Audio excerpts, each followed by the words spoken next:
Hello बच्चों, आप सभी लोगों का स्वागत है अमित सर ऑफिशियल में। बच्चों, आज हम कक्षा 10वीं के विज्ञान पार्ट 1 रासायनिक अभिक्रिया तथा समीकरण के बारे में डिस्कस करेंगे। आज भाग 2 के बारे में बताया जाएगा। अब भाग 1 में आप लोगों को रासायनिक अभिक्रिया के बारे में बताया गया।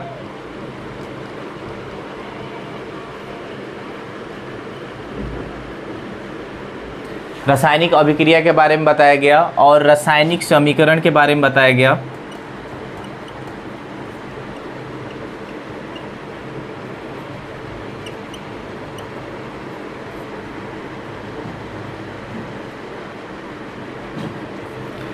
रासायनिक अभिक्रिया, रासायनिक समीकरण क्या होते हैं, अभिकारक तथा उत्पाद में अंतर बताया गया कि अभिकारक क्या होता है और उत्पाद क्या होता है। अगर बच्चों आप लोगों ने पार्ट 1 नहीं देखा है, भाग 1 नहीं देखा आप लोगों ने वीडियो, तो आप लोग उसे ज़रूर देखिए, आप लोगों को पूरा अच्छे से समझ में आएगा। बच्चों, हमने पिछली क्लास में ये भी डिस्कस किया था कि रासायनिक समीकरण आपका 2 प्रकार का होता है। पहला संतुलित, दूसरा है असंतुलित। संतुलित रासायनिक समीकरण और असंतुलित रासायनिक समीकरण क्या है? मैंने संतुलित रासायनिक समीकरण में बताया था आप लोगों को कि अभिकारक और उत्पाद दोनों तरफ के जो परमाणु होंगे क्या होंगे बच्चों? बराबर होंगे। मैंने एक एग्जांपल दिया था, जिंक प्लस H2SO4 सल्फ्यूरिक अम्ल, जब इसका रिएक्शन कराया गया, जब इसका अभिक्रिया कराया गया है बच्चों, तो जिंक सल्फेट बना था प्लस हाइड्रोजन। तो हम ये कह सकते हैं कि अभिकारक के साइड का परमाणु और उत्पाद के साइड का परमाणु क्या है बच्चों? बराबर है। क्या है बच्चों? बराबर है। तो ये क्या हो जाएगा आपका? संतुलित रासायनिक समीकरण हो जाएगा। असंतुलित रासायनिक समीकरण में भी बताया था मैंने कि अभिकारक या उत्पाद किसी एक तत्व के जो परमाणु होंगे वो बराबर नहीं होंगे। जैसे मैंने कहा था Mg प्लस O2, तो MgO मैग्नीशियम ऑक्साइड, जब मैग्नीशियम और ऑक्सीजन का अभिक्रिया कराते हैं तो क्या बनता है? मैग्नीशियम ऑक्साइड बनता है। यहाँ पे देख सकते हैं कि Mg तो बराबर है, बट O2 यहाँ पे जो दिया है इसके 2 है और इसके यहाँ पे 1 है, तो दोनों के परमाणु बराबर नहीं है। तो हम कह सकते हैं कि ये जो अभिक्रिया है क्या है? असंतुलित समीकरण है, असंतुलित रासायनिक समीकरण है। तो यहाँ से एक महत्वपूर्ण क्वेश्चन आता है बच्चों कि प्रत्येक रासायनिक समीकरण को संतुलित करना क्यों आवश्यक है? प्रत्येक रासायनिक समीकरण को संतुलित करना क्यों आवश्यक है?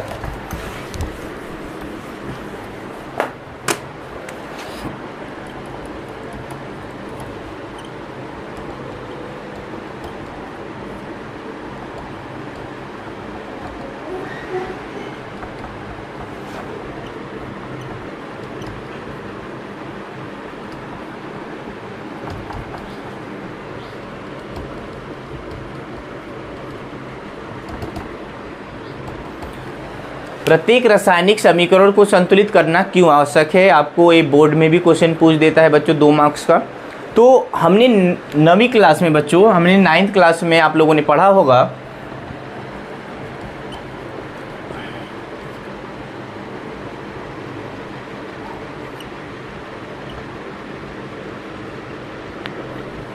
द्रव्यमान संरक्षण का नियम। बच्चों, द्रव्यमान संरक्षण का नियम ये कहता है कि जितना अभिकारक के साइड परमाणु होगा उतना ही उत्पाद के साइड भी क्या होना चाहिए? परमाणु होना चाहिए। जितना अभिकारक के साइड पे द्रव्यमान होगा उतना उत्पाद के साइड भी क्या होना चाहिए? द्रव्यमान होना चाहिए। तो हम कह सकते हैं कि द्रव्यमान के संरक्षण के नियम के अनुसार जो हमारा द्रव्यमान है ना तो पैदा किया जा सकता है ना तो नष्ट किया जा सकता है। इसका मतलब ये है कि जितना अभिकारक के साइड द्रव्यमान होगा उतना ही उत्पाद के साइड क्या होना चाहिए? द्रव्यमान होना चाहिए। इसलिए रासायनिक समीकरण को संतुलित करना आवश्यक है। इसलिए रासायनिक समीकरण को संतुलित करना क्या है? आवश्यक है। बच्चों, अब इसी को हम नोट्स के हिसाब से देखते हैं।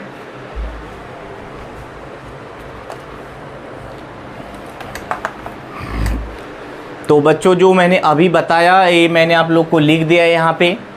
द्रव्यमान संरक्षण के नियम के अनुसार किसी भी रासायनिक अभिक्रिया में द्रव्यमान का न तो निर्माण होता है न ही विनाश होता है। मैंने कहा कि द्रव्यमान का ना तो निर्माण कर सकते हैं ना ही हम उसका विनाश कर सकते हैं। इसका मतलब है किसी भी रासायनिक अभिक्रिया के उत्पादों की संख्या तत्वों की कुल द्रव्यमान और अभिकारक के तत्वों के कुल द्रव्यमान के क्या होता है बच्चों, बराबर होता है। जितना हमारा अभिकारक के साइड द्रव्यमान होगा उतना ही हमारा क्या होगा बच्चों, उत्पाद के साइड भी द्रव्यमान होगा। तो आप लोग को अगर कहीं भी डाउट है, अभी आप लोग को कहीं भी डाउट है कि संतुलित करना क्यों आवश्यक है, तो आप लोग कमेंट बॉक्स में ज़रूर करिए। अब नेक्स्ट टॉपिक देखते हैं बच्चों इसका। अब अगला टॉपिक से बच्चों रासायनिक समीकरण को लिखने के निर्देश।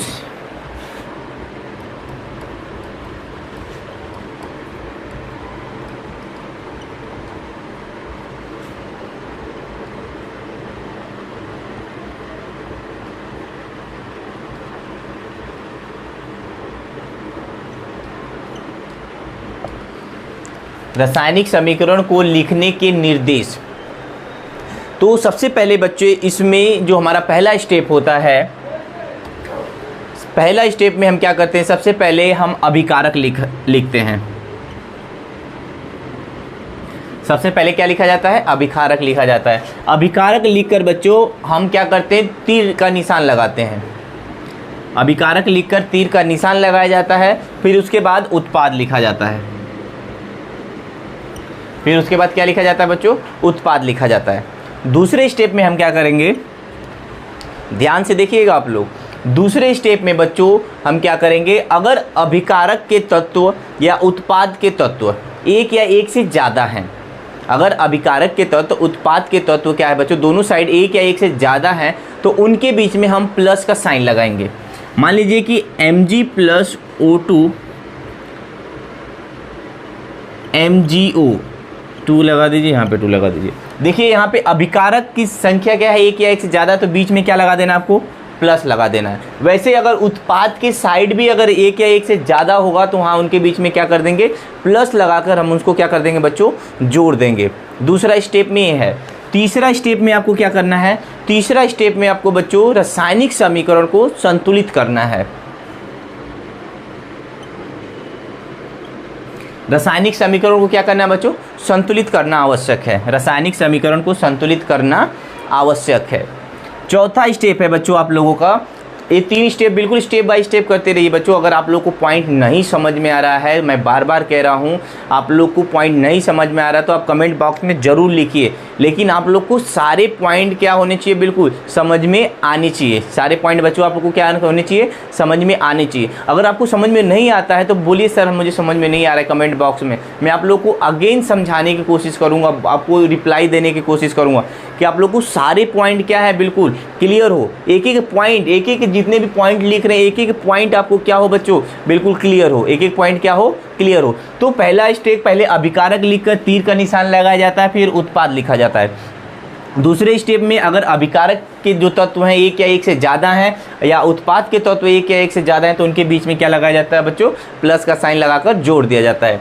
तीसरे स्टेप में बच्चों रासायनिक समीकरण को संतुलित करना आवश्यक है। तीसरे स्टेप में रासायनिक समीकरण को बच्चों क्या है, संतुलित करना आवश्यक है। चौथे स्टेप में बच्चों अगर हम रासायनिक समीकरण को संतुलित कर रहे हैं, अगर हम रासायनिक समीकरण को संतुलित करते समय किसी भी तत्व या यौगिक के सूत्र को हम नहीं बदल सकते, किसी भी तत्व के यौगिक के सूत्र हम नहीं बदल सकते। जैसे देख लीजिए यहाँ पे जैसे दिया हुआ है कि 2Mg + O2, इसको करेंगे 2MgO हो जाएगा बच्चों। अब देखिए हम इस O के जितने भी ये सूत्र हैं 2, इसको हम नहीं हटा सकते। अगर हम इस 2 को हटा देंगे, अगर यहाँ पे इस वाले 2 को हटा देंगे, यहाँ पे देखिए MgO है यहाँ पे, तो इस वाले 2 को अगर हटा देंगे तो ये अभी संतुलित हो जाएगा। लेकिन हम ऐसे नहीं कर सकते, इस वाले 2 को हम नहीं हटा सकते क्योंकि इसके आगे हम 2 मल्टीप्लाई कर सकते हैं, बट इसे सूत्र के साथ किसी भी तत्व या यौगिक के सूत्र को हम नहीं हटा सकते। हम इसे हीट एंड ट्रायल मेथड से क्या कर सकते हैं, आगे मल्टीप्लाई करके इसके जो परमाणु हैं, जो इसके अणु हैं, क्या कर सकते हैं, बराबर कर सकते हैं। जो इसके अणु हैं क्या कर सकते हैं बच्चों, बराबर कर सकते हैं। समझ में आ रहा है। पांचवा स्टेप है आप लोगों का, किसी भी छोटे रासायनिक समीकरण को जब हम अभिक्रिया कराते हैं तो उसे हीट एंड ट्रायल मेथड से हीट एंड ट्रायल मेथड से क्या करते हैं, उसको सॉल्व करते हैं। हीट एंड ट्रायल मेथड से बच्चों क्या करते हैं, सॉल्व करते हैं। पांचवा स्टेप है, पांचवा नहीं छठा स्टेप में बच्चों, रासायनिक समीकरण को जब हम पूरा संतुलित कर लेते हैं तो उसको जो अवस्था होती है उनकी अवस्था को पहचानने के लिए अगर ठोस है तो S लगा देते हैं ब्रैकेट्स में, अगर वहीं पे गैस है तो G लगा देते हैं बच्चों, अगर वहीं पे द्रव है तो क्या कर देते हैं, L लगा देते हैं। L से क्या होता है, लिक्विड होता है, G से गैस होता है, और S से क्या होता है बच्चों, सॉलिड होता है। तो हम इससे लगाकर क्या करते हैं, उसका पहचान करते हैं कि जो हमारा तत्व है क्या है, सॉलिड है या लिक्विड है या गैस है। तो 6 स्टेप को हम क्या करते हैं, फॉलो करते हैं। जो हमारा रासायनिक समीकरण का निर्देश होता है 6 स्टेप में, उसको क्या किया जाता है बच्चों, फॉलो किया जाता है। आई होप कि आप लोग को समझ में आ रहा हो सारे टॉपिक्स। बच्चे जो मैंने आप लोग को अभी बताया उसको मैं अभी नोट्स के थ्रू आप लोग को लिख कर बताता हूँ कि इसके नोट्स आप लोग कैसे तैयार करेंगे, कैसे लिखेंगे, कैसे एग्जाम में लिखेंगे। जो मैंने अभी बताया बच्चों आप लोग को यहाँ पे लिख दिए हैं, नोट्स के थ्रू आप लोग इसको नोट्स को लिख सकते हैं। सबसे पहले मैंने बताया था बच्चों कि अभिकारक लिखकर तीर का निशान लगाया जाता है और उसके बाद उत्पाद लिखा जाता है। अभिकारक लिखते हैं, फिर उसके बाद तीर का निशान, फिर उसके बाद उत्पाद लिखा जाता है। दूसरे स्टेप में अभिकारक उत्पाद की अगर संख्या 1 या 1 से ज़्यादा होगी तो उसके बीच में क्या करते हैं, प्लस का साइन लगाकर उसको क्या कर दिया जाता है बच्चों, जोड़ दिया जाता है। तीसरे स्टेप में रासायनिक समीकरण को संतुलित करना आवश्यक है। रासायनिक जो समीकरण है उस बच्चों से संतुलित करना बहुत आवश्यक है। चौथे में अगर रासायनिक समीकरण को संतुलित करते समय किसी भी तत्व या यौगिक का जो सूत्र है उसे परिवर्तित नहीं कर सकते हैं, जितने भी उसके सूत्र हैं हम उसको परिवर्तित नहीं कर सकते हैं। पांचवें स्टेप में छोटे रासायनिक समीकरण को हीट एंड ट्रायल विधि से हल करते हैं। जितने भी छोटे रासायनिक समीकरण होते हैं बच्चों उन्हें हीट एंड ट्रायल विधि से क्या करते हैं, सॉल्व करते हैं, हल करते हैं। छठा स्टेप है समीकरण को संतुलित करने के बाद अभिकारक उत्पाद के भौतिक अवस्था के बारे में बताते हैं। जैसे ठोस है तो सॉलिड, द्रव है तो लिक्विड, गैस है तो जी का यहाँ पे लगा देते हैं बच्चों, और जली है तो AQ लगा देते हैं। जितने भी जली होते हैं पानी में रहने वाले जली जीव वो AQ में आ जाते हैं। AQ का मतलब होता है एक्वायर। AQ का मतलब क्या होता है बच्चों, एक्वायर होता है। यहाँ पे द्रव, L का मतलब होता है लिक्विड, यहाँ पे ठोस है, S का मतलब क्या होता है बच्चे, सॉलिड। तो आप लोग को सुविधा के लिए मैंने यहाँ पे नोट्स तैयार कर दिए हैं, आप लोग इसे लिख सकते हैं, स्क्रीनशॉट भी ले सकते हैं और वीडियो को पॉज करके भी यहाँ पे इसको लिख सकते हैं। अब हमारा नेक्स्ट टॉपिक्स है बच्चों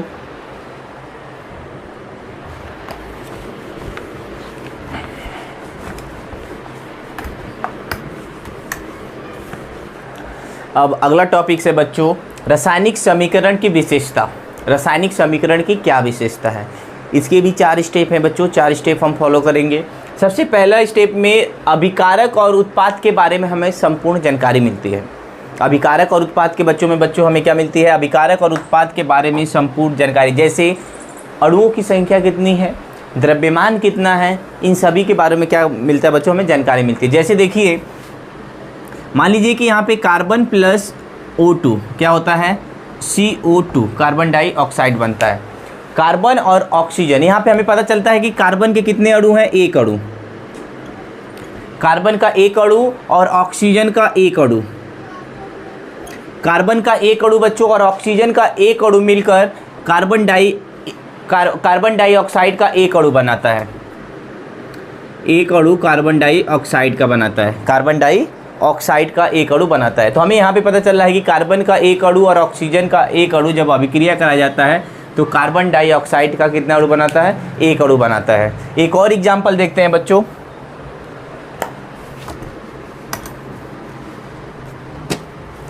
जैसे यहाँ पे 2H2 प्लस O2 है तो क्या बनाता है बच्चों, 2H2O, 2H2O।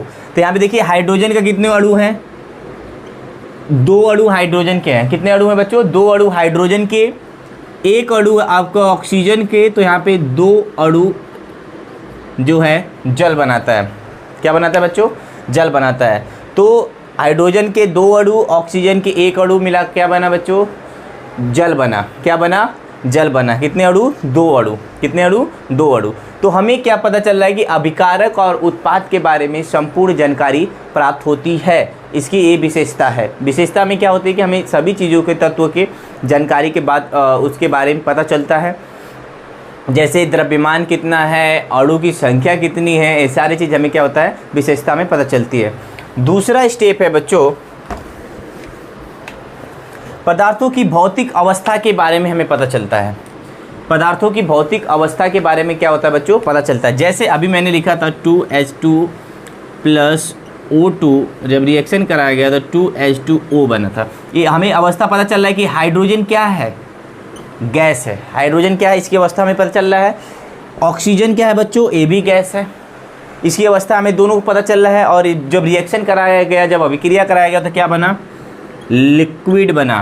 क्या बना बच्चों, लिक्विड, पानी बना। क्या बना, तो भौतिक अवस्था के बारे में हमें क्या पता चलता है बच्चों, संपूर्ण जानकारी मिल जाती है, प्राप्त हो जाती है। अभिक्रिया पूरा होने के लिए ताप, दाब, उत्प्रेरक की जानकारी मिलती है। जैसे तापमान अगर बढ़ जाता है, जैसे अभी मैंने बताया था कि अगर चूना है, अगर आप लोगों ने पिछला वीडियो नहीं देखा है तो आप लोग ज़रूर देखिए, आप लोगों को वहाँ से पता चल जाएगा। जब चूना और पानी को जब उसमें डालते हैं बच्चों, जब ये अभिक्रिया कराते हैं तो आप लोग देखते हो कि जो उसका ताप होता है क्या होता है, बढ़ जाता है। ताप क्या होता है बच्चों, बढ़ जाता है। और उत्प्रेरक क्या होता है, उत्प्रेरक बच्चों एक ऐसा पदार्थ है जो कि रासायनिक अभिक्रिया में वो भाग नहीं लेता है। आप याद रखिए, रासायनिक अभिक्रिया में भाग नहीं लेता है, बल्कि वो रासायनिक अभिक्रिया की जो स्पीड है बढ़ा सकता है और घटा सकता है। रासायनिक अभिक्रिया का जो स्पीड है बच्चों क्या कर सकता है, बढ़ा सकता है और घटा सकता है। कौन, उत्प्रेरक कर सकता है। समझ में आया आप लोगों को अच्छे तरीके से। अब नेक्स्ट पॉइंट देखते हैं बच्चों, अभिक्रिया में कितना ऊष्मा निकलता है और कितना उसमें ऊष्मा दिया जाता है, कितना ऊष्मा निकलता है बच्चों, कितना ऊष्मा उसमें देता है, ये सारी चीज़ जानकारी उसमें होती है। ऊष्मा, इससे हम कह सकते हैं कि ऊष्मा शोषी और ऊष्मा छेपी, ऊष्मा शोषी और ऊष्मा छेपी अभिक्रिया, इससे जानकारी प्राप्त होती है। कितना उसमें अभिक्रिया में कितना ऊष्मा निकलता है और कितना ऊष्मा देता है, इन सभी के बारे में आप लोग के अच्छे से हमें पता चल जाता है। तो रासायनिक समीकरण की विशेषता में सारी चीज़ हमें पता चलता है। तो बच्चों इस वीडियो में बस इतना ही। आगे के पार्ट्स में हम एनसीईआरटी के मैथमेटिकल क्वेश्चन के बारे में डिस्कस करेंगे, बहुत ही महत्वपूर्ण क्वेश्चन के बारे में डिस्कस करेंगे कि हमारा जो पेपर है, जो 10वीं का बोर्ड का पेपर है, उसमें किस टाइप का क्वेश्चन आता है, उनके बारे में डिस्कस करेंगे। बच्चों मैं आपको से एक बार और कह रहा हूँ, अगर आप लोग को ये टॉपिक समझ में पूरी तरीके से 100% अगर पूरी तरीके से आपको समझ में नहीं आ रहा है, कहीं भी थोड़ा सा भी डाउट है, तो आप कमेंट बॉक्स में ज़रूर लिखिए। मैं बच्चों उस डाउट को आपको मैं सॉल्व करने की कोशिश करूँगा। करिए, अगर आप लोग को वीडियो समझ में आया हो तो चैनल को आप लोग ज़रूर सब्सक्राइब करिए और अपने दोस्तों के साथ, अपने क्लासमेट के साथ इस वीडियो को ज़रूर शेयर करिए, क्योंकि आपके साथ साथ उनका भी भला हो जाएगा। अपने दोस्तों के साथ वीडियो को ज़रूर शेयर करिए और बेल आइकन को आप लोग ज़रूर दबाइए कि मैं आप लोग के लिए नया वीडियो बनाऊं तो आप लोग के पास वो वीडियो पहुंच जाए। बहुत बहुत धन्यवाद। हैव ए नाइस डे बच्चों। Thank you.